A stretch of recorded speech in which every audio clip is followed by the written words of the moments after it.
Uh,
Hello, everybody.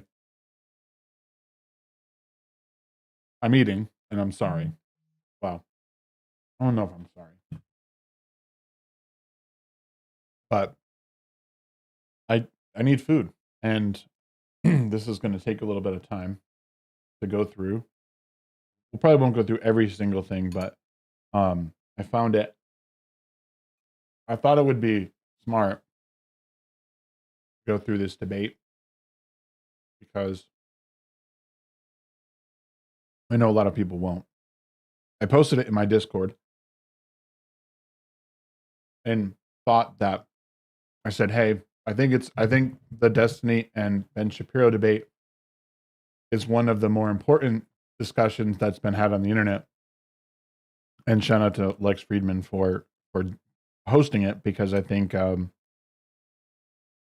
as much as Lex can, I don't know, as bland as he can be at times, I think he has people on his show that have good ideas. Um, and and in this case, two people who, for the most part, have well, the public perception is that these two are the most extreme examples of the groups they represent. When I just quite simply don't believe that to be the truth. And I think that this debate is a good indicator of where a majority of the people in America are, and maybe even around the world.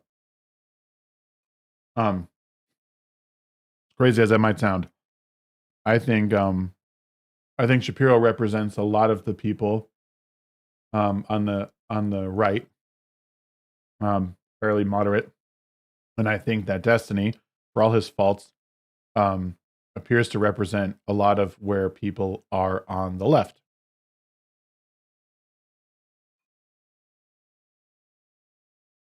Yeah, me eating on stream makes me an official streamer. Absolutely. I know some people don't like that, but I don't really care. I don't really care. We're live on Kick. We're live on Twitch. We're live on YouTube on my main channel. I am going to do one thing real fast because I kind of messed this up. You probably shouldn't be streaming in that category.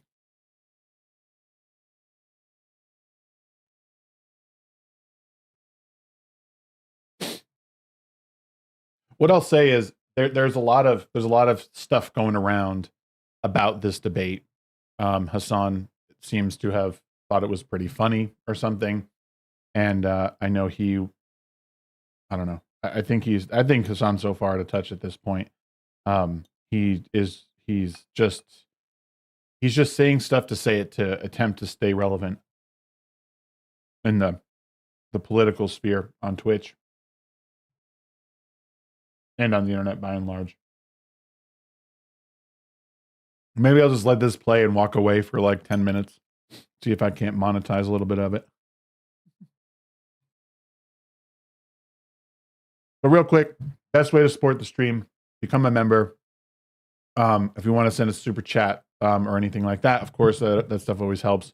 All this stuff is going to our meetup in Vegas. We're going to be myself and the Midweek Hump crew is going to be in Vegas come April. So we're going to be doing our 100th episode out there. And I'm really excited. It's a big milestone. 100 episodes of any show is insane. The fact that people still come and support it, awesome. But all these things help support this channel and continuing what I do. If you enjoy my opinions, if you enjoy what I say and want to see how those opinions may evolve over time, well, then support. The thing about supporting this channel with a monthly sub or with a super chat. All that helps. Join the Discord as well. The Discord is a place that is starting to be a little bit more lively and house other people that have opinions and that may share in your opinions, or it might not. But the point is, talk about things you want to talk about. And it doesn't look like my stuff is working. I'm trying to be a real streamer boy. That's right, Trey. Good to see you, man.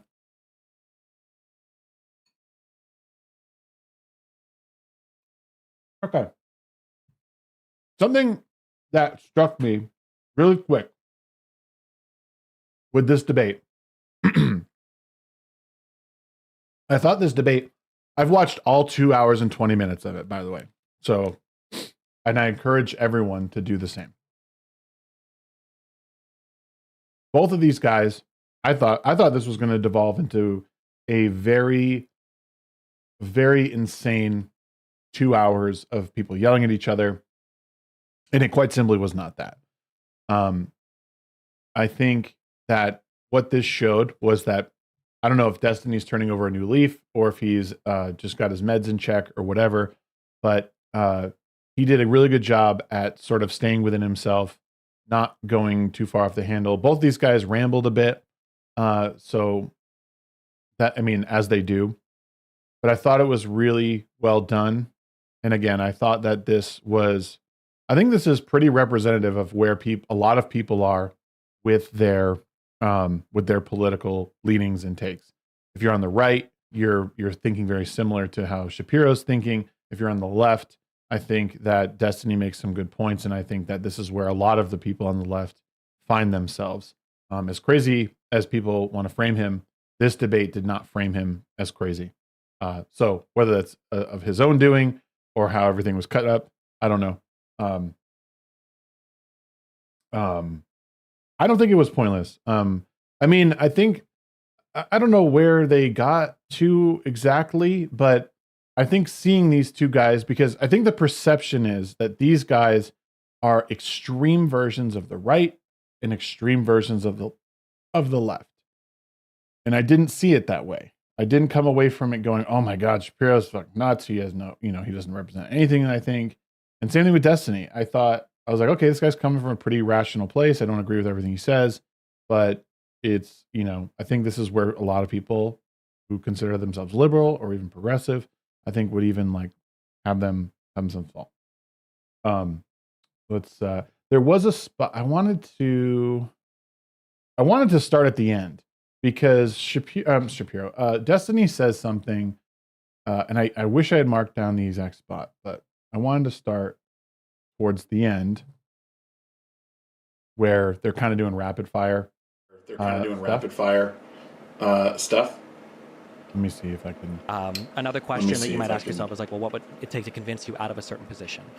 If you feel very strongly that Medicare for all is a good system by which to run the United States healthcare, and somebody says, well, what would it take? Convince that you both hard time sticking it in the same category as that. All right, you're both world-class debaters. This is a good point. This is a good point. Intellectuals, if I can say that. Jesus. Yeah, I know. Real hard. I know. You both care about the truth. What is your process of arriving at the truth? My audio is doubling.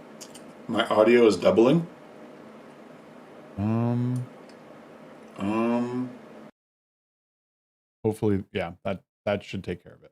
Let me know if this fixes up. I think it's really important everybody will say that they're objective and that they are nonpartisan. I think it's really important to have mental safeguards for. Is it really? It's delayed?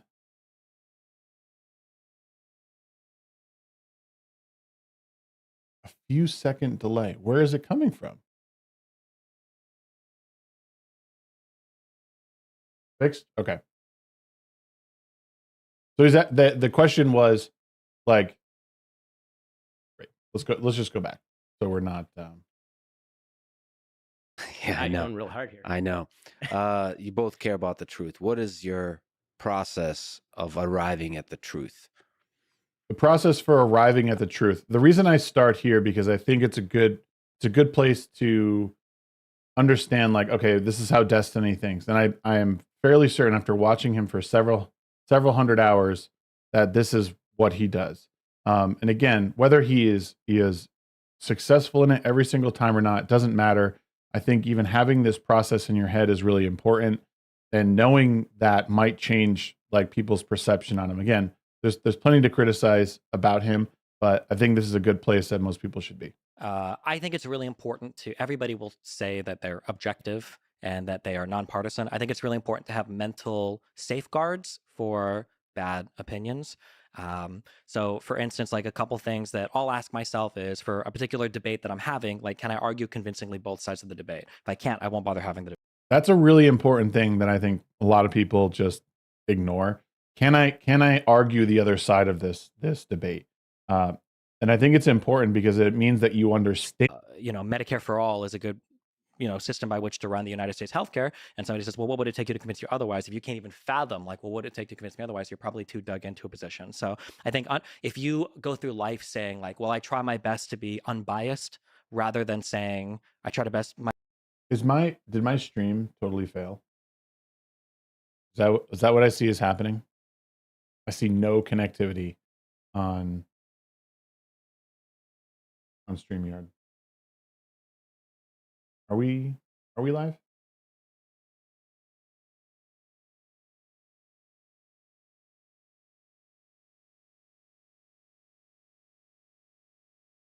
Okay, we're good. I think we're good. My best be aware of my biases because the latter is more realistic and the former is literally impossible unless you're a computer. Yeah. So I think having like actual mental practices that you engage in to try to counter some of the biases that you have is more important than trying to pretend that you're free of all biases and then consuming all your media from one source. Yeah. Ben? And I don't disagree. I think he is not perfect at this, but the idea here is that if you have these, as he says, safeguards in place, it's much easier to arrive at the truth than it is to just, well, I heard this thing, I'm going to repeat it and repeat it and repeat it. Verifying what you hear, going and checking multiple sources, and then cross-referencing, finding where all those lines intersect, which I think is kind of what Ben is going to say. I agree with a lot of that. I think that the easiest practical guide is read a bunch of different things from a bunch of different sources, and where they cross is probably the set of fact, and then everything else is extrapolated opinion from different premises.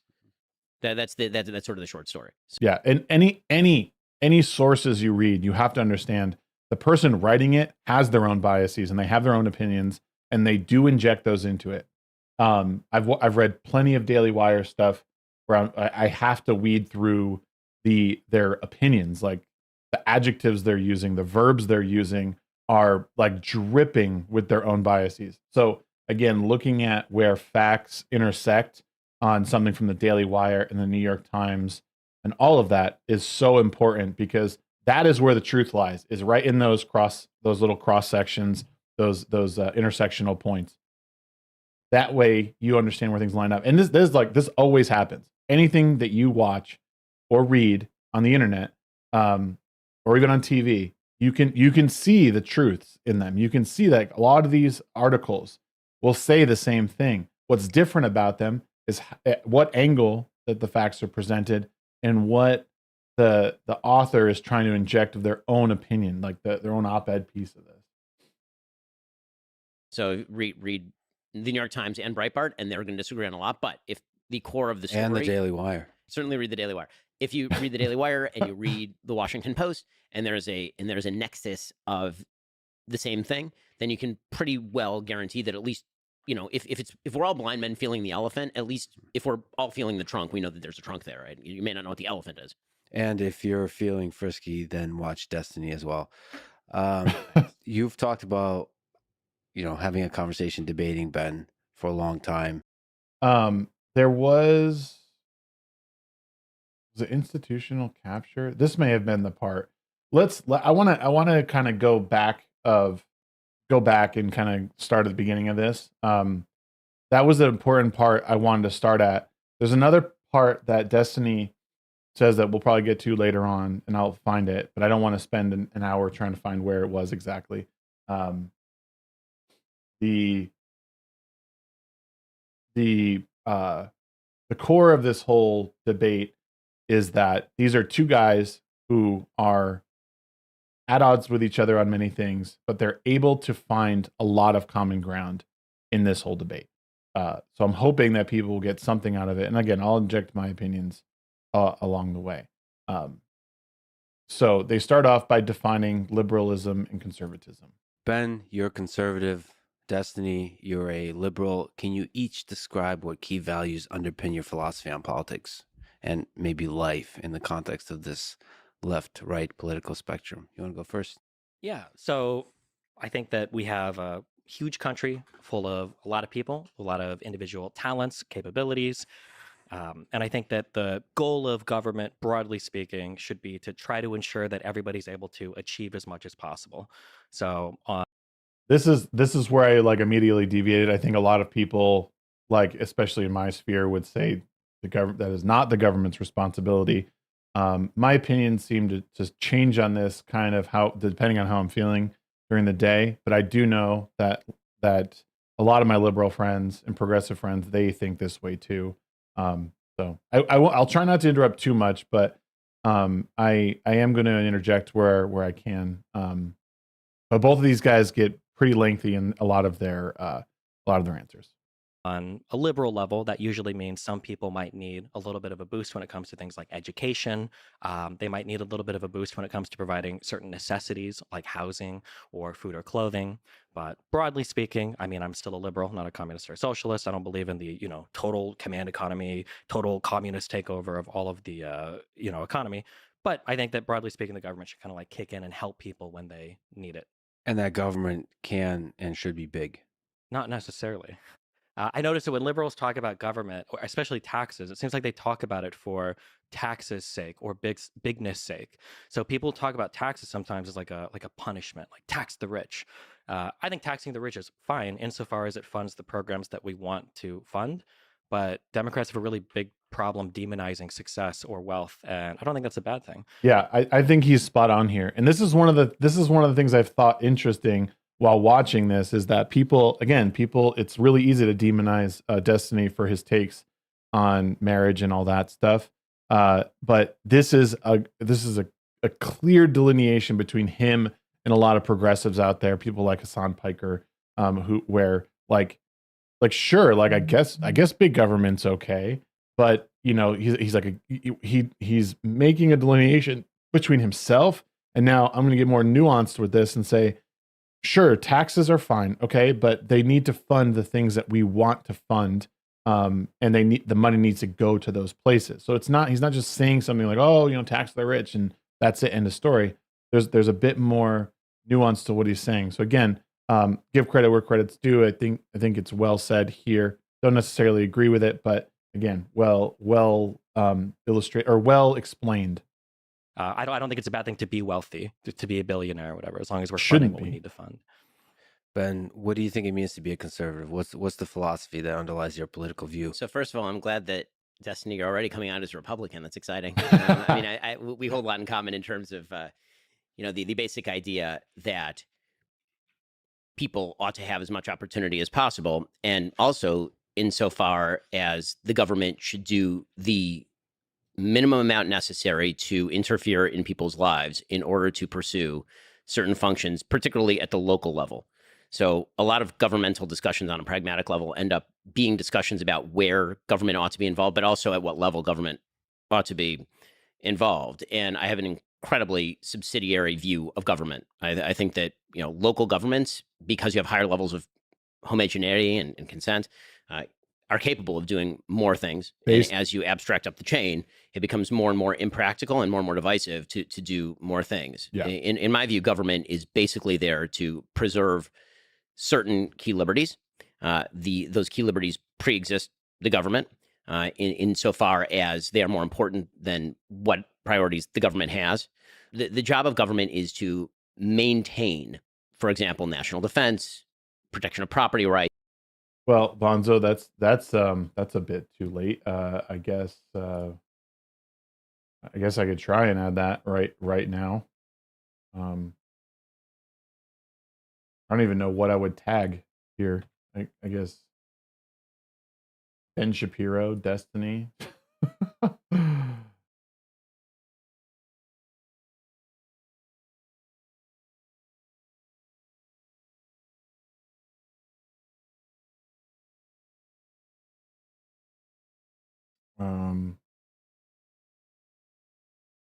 I think I have some of the right, like, actual tags or whatever. We'll save it at that. Just spam all the tags you can. Rights, protection of religious freedom. Right? These are the key focuses of government as generally expressed in the Bill of Rights and the Constitution. And I agree with the general philosophy of the Bill of Rights and the Constitution. Now, that doesn't mean, by the way, that you can't do more on a governmental level, again, as you get closer to the ground, which, by the way, is also embedded in the Constitution. People forget the Constitution was originally applied to the federal government, not to local and state governments. But if I were going to define conservatism, it would actually be a little broader than that, because I think to understand how people interact with government, you have to go to kind of core values. And so for me, there are a couple of premises. One, human beings have a nature. That nature is neither good nor bad. We have aspects of goodness and we have aspects of badness. Human beings are sinful. We have temptations. And what that means is that we have to be careful not to incentivize the bad, and that we should incentivize the good. Human beings do have agency and are capable of making decisions in the vast majority of circumstances. And it is better for society if we act as though they do. Second, the basic idea of human nature, there is an idea, in my view, that all human beings have equal value before the law.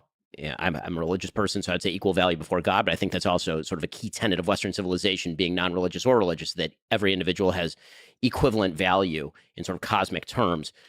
But that does not necessarily mean that every person is equally equipped to do everything equally well. And so it is not the job of government to rectify every imbalance of life. The quest for cosmic justice, as Thomas Sowell suggests, is something that government is generally incapable of doing, and more often than not botches and makes things worse. So those are a few key tenets, and I think the higher up the chain you go, the more government botches that. I think Shapiro's right in that keeping things as close to the ground as you can, as it pertains to the rule of law and government, and then as you go up, it should be much thinner and thinner. That's where I deviate from a lot of libertarians, is that I don't think a total abolishment of the federal government is something that would be helpful. I think as limited as possible, and allowing the states to navigate the space a little bit more freely, and using the federal government as a way to ensure certain God-given freedoms, and also to secure borders against people who would perhaps do us harm. That's kind of where I'm at. Tends to materialize in a variety of ways. The easiest way to sum that up would the traditional kind of three legs of the conservative stool, although now obviously there's a very fragmented conservative movement in the United States, would be a socially conservative view in which family is the chief institution of society, like the little platoons of society, as Edmund Burke suggested, in which free markets and property rights are extraordinarily valuable and necessary, because every individual has the ability to be creative with their property and to freely alienate that property. And finally, I tend toward a hawkish foreign policy that suggests that the world is not filled with wonderful people who all agree with us and think like us. And those people will pursue adversarial interests if we do not protect our own interests. Can I ask a question on that? I'm so curious. Sure. Okay. I'm excited for this conversation because I consider you to be really intelligent. But I feel like sometimes there are ways that conservatives talk about certain issues that seem to defy logic and reason, I guess. So here, and I'm sure you feel the same way about I feel the same way about progressives, but even some liberals for sure. Before I ask this question, it's going to relate to education. We can agree, broadly speaking, that statistics are real and that not everybody could do everything. So for a grounded example, my life was pretty bad. I got into streaming and I turned my life around, and that was really cool. But I can't expect everybody to do what I did, right? Like everybody being able to join the NBA or to be like a streamer. Well, of or- course, everybody yeah, has different sure. qualities, sure. Okay. So I used to be a lot more libertarian when I was 2021. And one of the things that dramatically changed kind of my view on government manipulation of things in the, I guess, in society came when it came time to deal with my son and the school that he went to. And one of the things that I noticed was when it came time to send my son to school, I could either do private education or I could do public. Personally, I did 12 years of Catholic private education. However, the public schools in Nebraska, depending on where you lived, were very, very, very good. And I opted for a certain district. I bought a house there. I moved there. And then my son was able to go to those schools. And he's been going through those schools. And the difference of availability of like technology, like these kids are taking home iPads in like first grade. They've got like huge computer labs and everything. Do you think that there is some type of, I don't want to say injustice or unfairness, because I'm not even looking at it that way, just pragmatically, that there might be children that are in certain schools that if they just had better funding or more access to technologies or things available to them, that those kids would become more productive members of society? That would. I wish I was able to answer this question. So the fallacy that if you just dump enough money into something, then it will get better. And Shapiro eventually does a really good job at, I think saying, sure, like there's you could put money on something, but a lot of it's going to run off. And if you look at some of the worst school districts in America, I actually just went through some of the data about a month ago after one of my TikTok debates about how basically you have an area like Baltimore where you have about, I want to say it was like $18,000 per student, and some of the worst literacy rates and graduation rates ever. And these are areas that are getting way more funding than some of the more affluent areas. Again, like sometimes up to like $5,000 more per student, if not more than that. Like some areas in my state, or I think on average, like it's like $9,000 to $10,000 a student that public schools are getting, and in Baltimore it was upwards of like I want to say 16, 17, or 18. So almost double, and the literacy rates are insanely worse. And like again, these are just because a place gets money doesn't mean it's using it properly. And that's one of the issues, and that's why people say all the time, like abolish the Department of Education, because it's just a giant waste of people, essentially people's property taxes that are going to these areas, and then the money is not being put where it should. And the question becomes, where should it go? And Destiny starts talking about basically like, well, people learn better if they have air conditioning or if they have this or that, and it's like, well, and Shapiro takes the conservative route and is saying, well, this starts way before that. Like, at what we need to find a way to instill that this a better culture, that education is important, and that some of the stuff needs to be learned at home, and the other stuff, again, money is the factor, but it's not the entire factor. With like a little bit of a help, they could actually achieve more and do better for all of society. So I think that on the list of priorities, when it comes to education, the availability of technology is actually fairly low on the list of priorities. Sure. The two things I've heard are food availability and I think air conditioning, I think, are the two biggest ones that I hear, but sure. Well, I mean, the biggest thing in terms of education itself, not just the physical facilities that we're talking about, would actually be two-parent family households. Sure. This is where you lose a lot of people. And I've said this before. One of the problems is because you can't, like, how do you legislate the nuclear family? So you're like, well, okay, like, yeah, I agree. Like, two parents in the household's great.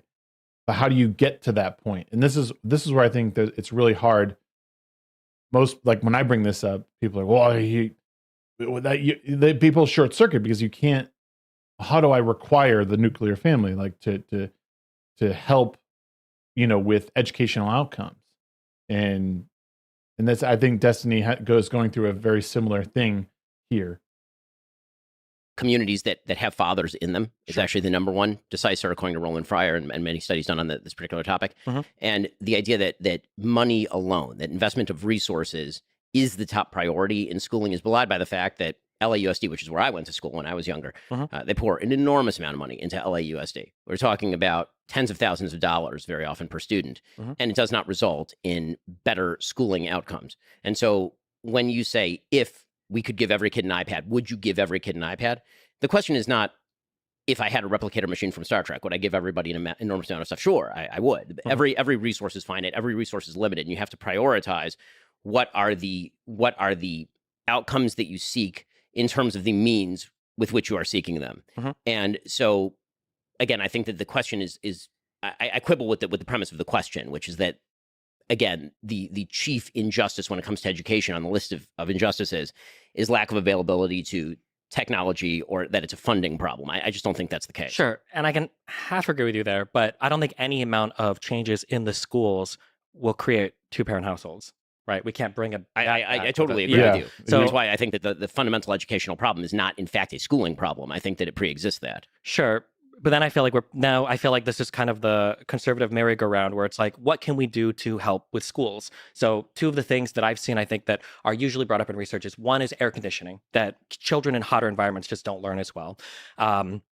And then the second one is access to food. So like kids that are given like a breakfast or a lunch that's provided at school, like increases educational outcomes. Now, I agree that neither of these things might be determinative in like, 20% of kids were graduating and now 80% of kids are graduating, or these kids are all going, with their GEDs into the workforce and now these kids are all suddenly becoming engineers. But in terms of where we can help, do you think there should be like some... It's important I think it's important here that he redirected like what he was saying. He's like, I'm not saying that there's this crazy spike. If we change this, then all of a sudden you have a bunch of engineers. And if you don't do this, you're just gonna have a bunch of people walking out with GEDs. That I do think it's a very small part of this, but I do think it's important to establish that, because what happens a lot of times in debates, at least in ones that are not well organized, is that people will say stuff like that. And they're, you think you're just gonna flip a light switch and all of a sudden everyone's gonna be an engineer? It's like, no, that's not what I'm talking about. But you want a majority of the outcomes to be favorable. Like, what is there something that we could tweak that, is there something that we could sort of like dial down or up, and it might help with, higher test scores. And again, so he's saying it's a conservative merry-go-round. Shapiro's like, no, like all this stuff pre-exists the education system. That's where we need to start is, start at the beginning. Don't put the cart before the horse type thing. Minimum threshold or minimum baseline of like, at the very least, every school should have a non-leaky gym, or every school should have, if children can't afford lunch or breakfast, like some sort of food provided, or every school should have these like baseline things. So again, I'm going to quibble with the premise of the question, because I think that when it comes to, for example, food insecurity, school food programs, again, you can always pour money into any program and at the margins create change. I mean, there's no doubt that pouring money onto anything will create change in a marginal way. The question is, how large is the margin and how big is the movement? Right. So the delta is what I'm looking at. And so I think that you're starting at a second order question, which is, what if we ignore what I would think are the big primary questions of education, namely family structure, value of education at home, how much you have parents who are capable or willing to help with homework. What are the incentive structures we can set up for a society that actually facilitate that? How local communities take ownership of their schools is a big one, right? All of these issues we're ignoring in favor of, say, air conditioning or lunch programs. And so in a vacuum, if you say air conditioning and lunch programs, sounds great in a vacuum. In terms of prioritization of values and cost structure, are those the things that I think are going to move the needle in a major way in terms of public policy? I do not. And in fact, I think that many of them end up being disproportionate wastes of money. I mean, I've talked before pretty controversially about the fact that an enormous amount of school lunch programs are thrown out. Like an enormous amount of that food ends up in the garbage can. Is there a better way to do that? If there is a better way to do it, then I'm perfectly willing to hear about that better way to do it. But it seems to me that one of the big flaws in the way that many people of the left approach government is, what if we hit every gnat with a hammer?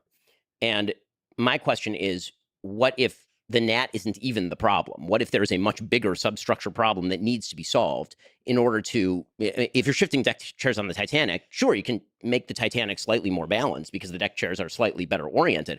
But the real question is the water that's gaping into the Titanic, right? Yeah, I think that's his best example he could have given is like, what's being talked about here is that there's a crap ton of water that's filling the bottom of the education system, pulling it underwater, and most people are trying to rearrange the chairs up top to like rebalance it out. It's like no, like there's much bigger issues that are happening here that we need to drill down to. So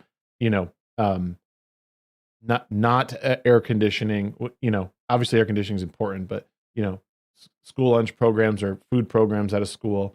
The thing is like most kids are not using them, or if they are using them, a lot of this food is going to waste and just getting thrown out. So it becomes a massive waste of money.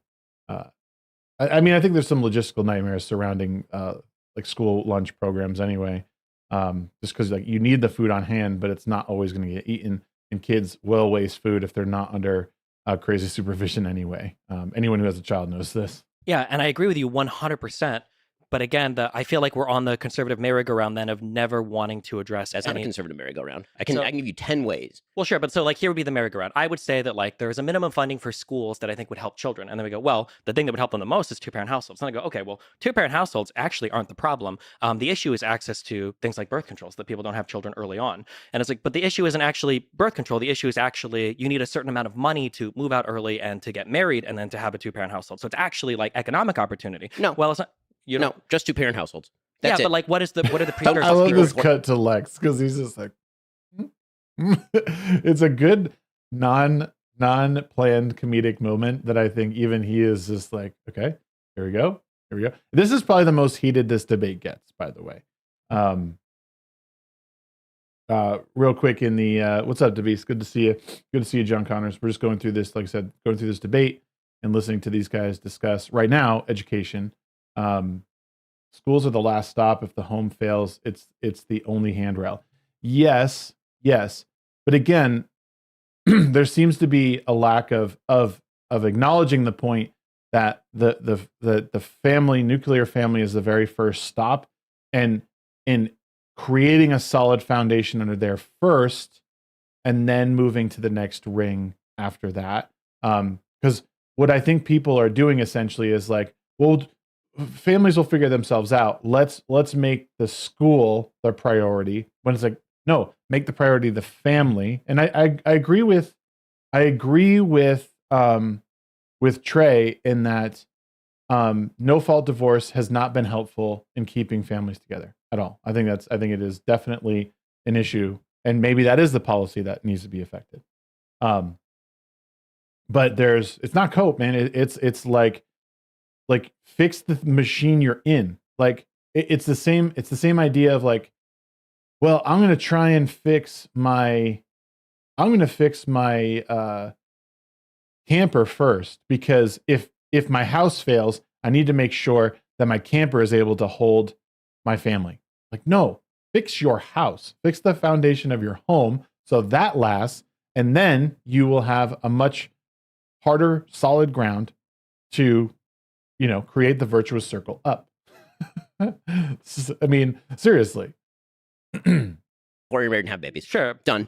That's great. We can say that and try to fight against, however many hundreds of thousands of years of human evolution, but people will have sex and people will make babies. And then they used to get married. The vast majority of people in this country with kids used to be married. The vast majority of people with kids in this country now are not married increasingly. That is obviously a societal change. Something changed. It wasn't human evolution. But a lot of those things in terms of resting on whether or not people get married have to do with financial decisions. Do you have the money? People are worse off now than they were 50, 60 years ago when the marriage rates were higher. People are delaying the start of their careers because education is becoming increasingly important. So in other words, people are richer now and they have more education now, and yet they're having more babies out of wedlock now because they're richer and have more education. I'm saying that one of the biggest indicators for whether or not somebody's willing to get married is how much money both people are making if they can move out of their household. People don't tend to want to get married at 22 when they've just finished college, when they don't have the money to move out and they can't afford a house. Because we have changed the moral status of marriage in the culture, meaning that everyone, poor, rich, and in between, used to get married. By the way, a huge percentage of marriages in the United States used to be what they would call shotgun marriages, meaning that somebody knocked somebody up, and because they did not want the baby to be born outside of a two-parent household, they would then get married. Do we think that shotgun marriages, though, are a way to bring back equilibrium to education? Yes. Yes, absolutely. Yes, 100%. Do we think I don't agree here. Like, so this is where I start kind of moving away. I think marriage is important, but I think having I mean, I think married to get for the sake of marriage is can be bad. I think that, again, starting at the root of the problem is teaching people the value of a strong relationship with someone who you will likely have children with. If you're engaging in a long-term relationship, understand your partner and the values they hold, because that will make a marriage, even if it is a shotgun marriage, to last and withstand the test of time. And I think people are moving away from that. I think there's a lot that's involved with it, and can't be as easily distilled as like, oh, I want a career or I have education. So I think there's a lot of stuff at play, especially surrounding technology and how easy our life has become. Since we've become so industrialized, there is a lot that's been happening. But I do think that people's willingness to commit to another person has faltered a lot in the past few decades for a myriad of reasons. But I think people's willingness to do so in the past has helped keep them together. But we've come to a place, I think, where we're lacking in purpose and understanding of what it really takes to raise a family, and not just raise a family for a couple of years, but for the span of an entire lifetime. Deserves a mother and a father. Sure, because that is the basis for all of this, including education. Do we think that shotgun marriages are, well, let's say this, do we think that that's a reasonable direction that society would ever take? Or is this like... Yes, it was the reasonable direction for nearly all of modern history. But history moves in one direction, right? Why? Because of time? I mean, people don't think that's in what way is that? And I don't think we've ever regressed yes, social standards back to like, oh, well, let's go 100 years back and do things that, used to exist before. That's weird. The entire left right now is arguing that we regress social standards by rejecting Roe versus Wade. So that's obviously not true. The Roe versus Wade is not a social standard. It's a Supreme Court ruling, number one. Number two, if you read the actual majority of opinion on Roe v. Wade, we can see that socially we actually never made huge progress on how society viewed abortion. This has always been an incredibly divisive thing, right? Even that was, I think, part of Alito's writing on it was that things like gay marriage, for instance, we've kind of moved past and it's not really as debated anymore, but abortion was never a settled topic despite Roe v. Wade. The notion that the arc of history constantly moves in one direction is belied by nearly all of the 20th century. What do we mean by that? I mean, in the terms first of half like of women's rights, civil rights, barbarism, communism, Nazism, all of that was a regression from what was happening at, for example, the beginning of the 19th century and the 20th century. In what way? Nazism and communism weren't a regression from what was going on in 1905. These are, in terms of like communism being a regression, for instance, I'm not a communist, but like the industrialization of the Soviet Union happened under a communist society. The industrialization, murder of tens of millions of people. Yeah, I consider that a regression. A moral regression, which is what we I don't know. I think I want to agree with Destiny here, and I think I see where he's going with it. But yeah, you have to factor in like the losses that were incurred from communism and the USSR at the time. Like it's not, I don't know if I would call that a progressive leap forward for humanity.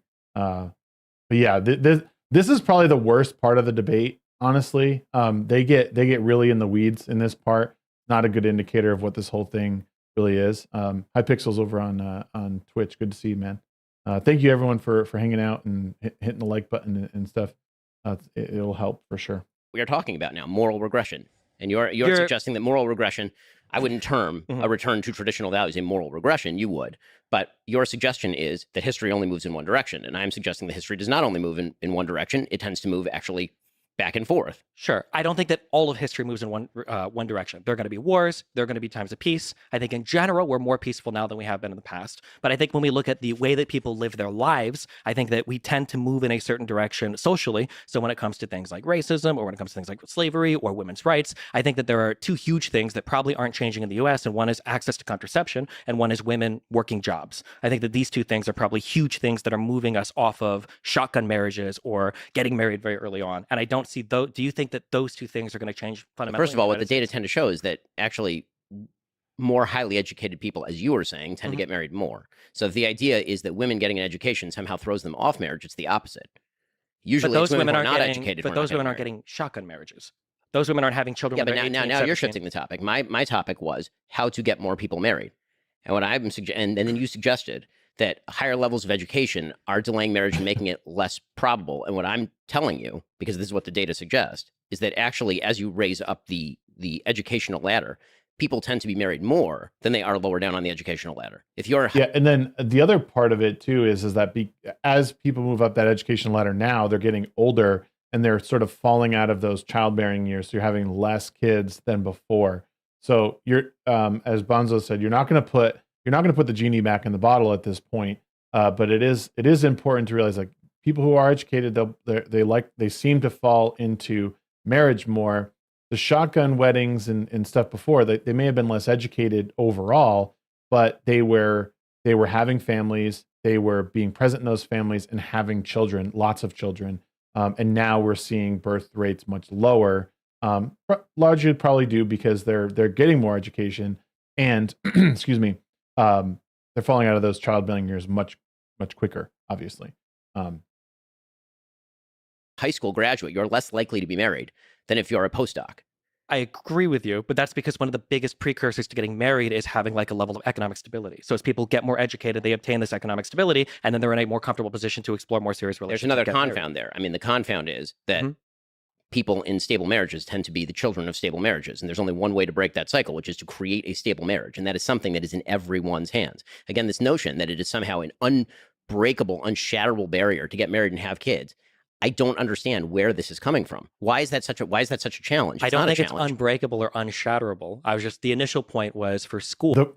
One thing I am seeing is I was in a debate yesterday and subsequently got a 7-day ban from going live or being a guest on a live from TikTok, because this woman was essentially complaining about someone invading her body, because a fetus invades a person's body. They're not allowed to have it. Like, they should be allowed to have an abortion, get rid of it, even though it was a consensual sexual act. These people are complaining. What we're seeing is people complaining about the idea of having a child and how painful it is and how invasive it is to them, and then making the excuse that they shouldn't do this thing and that it's hard and there's complications and you could die and this and that. And, and I never understood that logic, because if you use logic like that, then, well, you probably shouldn't go outside. Don't get in a car. Don't consume alcohol, because all of these things, like, all they do is tune up the risk of you getting hit by a car, having a car, get into an accident, getting hurt, killed, whatever. Like, the logic isn't consistent, and people are just making excuses as to why this is so dangerous or why this is hard, and it's really sad to see. Because the point is, it should be hard, it should be difficult, because it is. I mean, it's a literal miracle what's going on. Cool. If we can provide a minimum level of educational stuff for children, that'd probably be good. But when we retreat back to, well, it has to be the families that are fixed first, fixing families is a multivariate problem that has so many different... I am fine. Within my local community, we all vote. Again, I've suggested that there's a difference between local community and federal.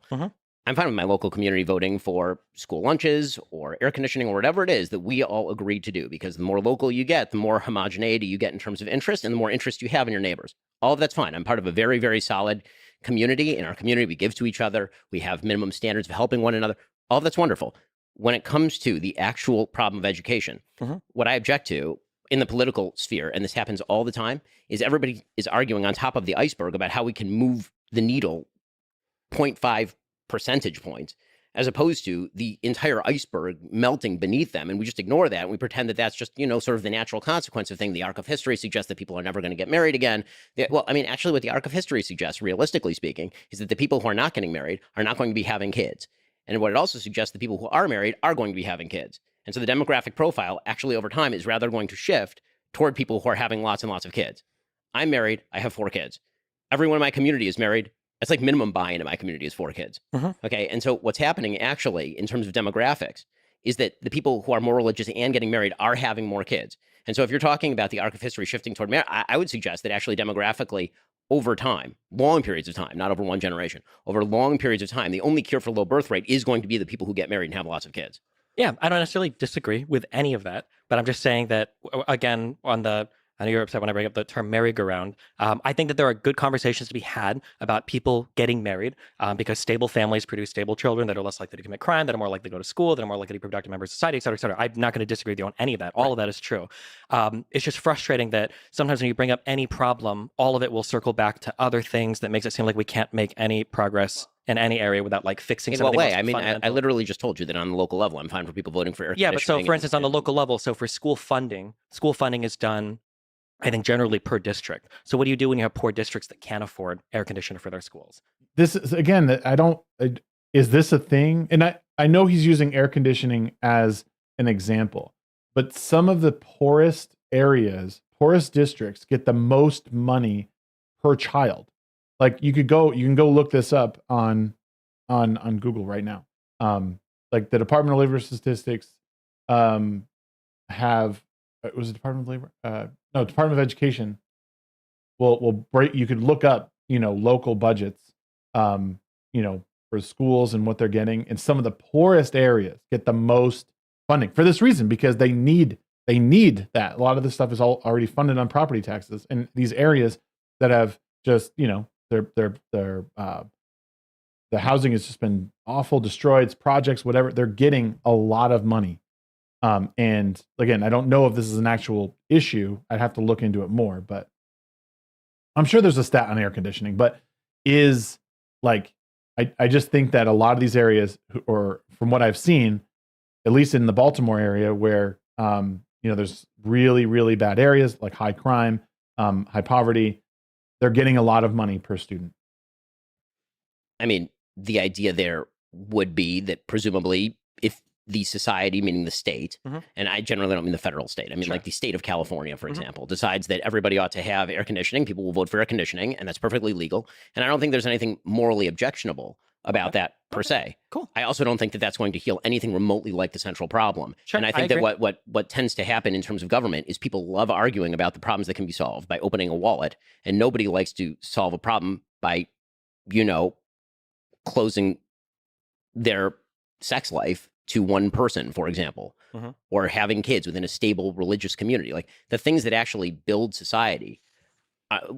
I'm fine with arguing about each of these policies. And whether we apply them or not is a matter generally of pragmatism, not morality. It's a matter of incentive structures, not per se morality. Because incentive structures do have moral underpinnings. There's such a thing as, for example, if you're going to use a welfare program, you have to decide how effective it is, to what crowd it applies, where the cutoffs are. Does it disincentivize work? Does it not? All of these are pragmatic concerns. But on a moral level, the generalized objection that I have to people on the left side of the aisle is that they like to focus in these conversations. Very often it feels as though it's a conversation with people who are drunk searching under the lamp for their keys. The problems they want to look at are the problems that are solvable by government. And then all the problems they don't want to look at, which are the actual giant monsters lurking in the dark and not particularly solvable by government, are the ones they want to ignore and assume are just the natural state of things. And I don't think that's correct at all. And I 1,000,000,000% agree. And then obviously my criticism for the conservative side is the exact opposite, where there are parts where government could remedy some issues. For instance, children having sex with each other and producing other children out of wedlock. Like sometimes having after-school programs is nice to prevent that. Like I didn't have time for these things. See, this is a good point. He makes a good point too. Like I do think, but this I don't know if it's the responsibility of the government though. After school programs are great. And I think it totally disincentivizes a lot of this to some degree.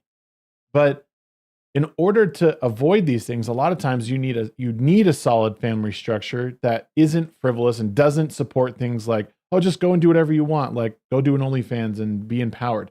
Like that's not going to prevent someone from, and maybe engaging in what Destiny's talking about. I do believe that. But I mean, you have to instill this culture in the kids at a young age, that this is a viable thing to do, that going out and playing sports is fun, or doing art afterwards is fun, and then it's meaningful. If you don't do that, they're not going to know, and they are going to go deviate to things that their friends are doing, and they're not going to know their limits and what it means to make a good choice versus a bad choice. And I don't know that government is able to say this needs to happen, and I don't think even if they did say this needs to happen, that it would necessarily cause, people to shift in that direction. Because sometimes when it's mandated, it has the exact opposite effect. Because when I was in school, I was doing football practice, I was doing cross country practice, I went in early for a band. I agree with you that sometimes people only focus on one end of the problem. I hate to be that guy, but as somebody that have you ever watched The Wire? Sure. I'm not going to cite The Wire as real life example, but like obviously there's only so much you can do in a school when the children coming in are so beyond destroyed because of the family life and everything prior to them even getting to school that day. So I agree, government is not like the solution to broken families. And also, it's incumbent upon people of the community to start these programs. So like there's a great what's his name, King Randall on King Randall III or whatever on Twitter. He has his whole feed is him like helping out, doing after school programs with kids, teaching them how to work on cars, teaching them how to dress for an interview, being like that dad figure that they don't have. Like those are programs that are privately run, that are volunteer based. That Big Brothers Big Sisters is probably a state run one. That's probably a federal program. That's a good example. But a lot of these are run by private citizens and people volunteering their time, and even coaching jobs at high schools. They're often volunteer jobs. They're not paid. So it's it's multifaceted. I don't know if the mandating it from the federal government is the way to go. To me, it goes back to, if you have a community that is understanding that the core values of family, nuclear family is important, you will see a lot of these programs spring up from there. Never be the case. And it's actually not the solution to education, depending on the kind of solutions that you're talking about. Some solutions, yes. Some solutions, no. Yeah. So the only thing I'm looking at is, as I said earlier, just like these minimum threshold things where it's like, where can government make? Because you mentioned marginal, which I think is a really good way to look at things. There's marginal costs and marginal utility to things, where the first $1,000 per student you spend might give you a huge return, but the extra $20,000 after is just I think these are all pragmatic discussions. Sure, of course. Okay. Actually, this is what we used to hash out in legislatures before they turned into platforms for people grandstanding. But yes. Sure. Okay, yeah. As we descend from the heavens of philosophical discussion of conservatism and liberalism, let's go to the pragmatic muck of politics. Trump versus Biden. Between the two of them, who was in their first term the better president? And thus, who should win, if the two of them are, in fact, our choices, should win a second term in 2024? Ben? Sure. So, in terms of actual job performance, you have to separate it into a few categories. In terms of actual performance in foreign policy, I think Trump's foreign policy record is significantly better than Biden's, the world being on fire right now being a fairly good example of that. And we can get into each aspect of the world being on fire and where the incentives